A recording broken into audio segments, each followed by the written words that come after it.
Nokia's legend, the giant that never truly died. In 1871, a small company was born by the Nokia River in Finland named Nokia. At that time, Nokia didn't make phones. It primarily dealt in wood, pulp, and rubber. 20 years later, the company was still in the rubber business, but the owner retired and was replaced. Another 20 years passed, and World War I broke out. During the war, Nokia was on the verge of bankruptcy and was acquired by a larger Finnish rubber company. Besides Nokia, they acquired other firms, expanding into gas, oil, and military sectors, eventually renaming all acquired companies Nokia. For the next 50 years, Nokia did everything but make phones. It had become the Samsung of Finland, a national icon. Nokia was already formidable for 90 years before entering the phone business. It wasn't until 1960 that Nokia finally ventured into the electronic information industry, developing wireless communication systems for the Finnish Ministry of Defense. Business slowly expanded into computers and mobile telephony, though still no handheld phones. By the 1970s, Nokia turned 100 years old and was thriving. Then in 1982, the great moment arrived. Nokia launched its first phone, though it was a car phone.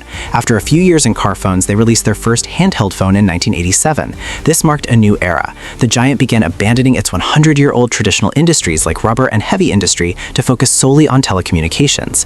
In 1992, Nokia's first mobile phone, the Nokia 1011, was born. It could store 99 numbers and had 90 minutes of talk time.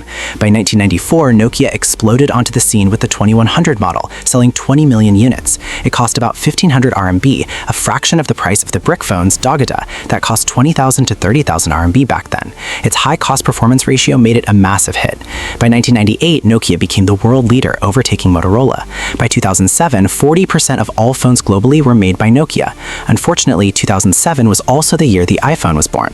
Nokia had waited 100 years for its moment, yet its peak lasted only 20 years. While 20 years seems long, it's short compared to Nokia's 140-year history. Just 5 years after the iPhone's debut, in 2013, Nokia's mobile business collapsed and was sold to Microsoft for $7.3 billion. However, there is a major misconception that Nokia is dead. That is entirely false. Nokia is alive and well. It only sold its mobile phone business. Remember, Nokia is a multi-talented giant, the Samsung of Finland, with many other businesses. After selling the phone unit, Nokia became a leading communication equipment manufacturer. By 2017, it surpassed Ericsson to become the world's second-largest telecommunication equipment provider. For instance, the largest 5G equipment supplier in Taiwan is Nokia.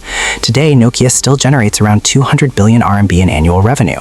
To compare, Xiaomi's revenue last year was around 300 billion RMB. Nokia is far from dead. Its recent delisting is simply because it no longer does consumer-facing business, so it chose to stop being a public company to avoid disclosing every detail. Nokia is quietly waiting for the next big opportunity, just as it has before. That chance might come when Nokia is 200 or 300 years old. It doesn't matter, they waited 100 years for the phone, they can wait another 100. Long after we are gone, Nokia will likely still be here.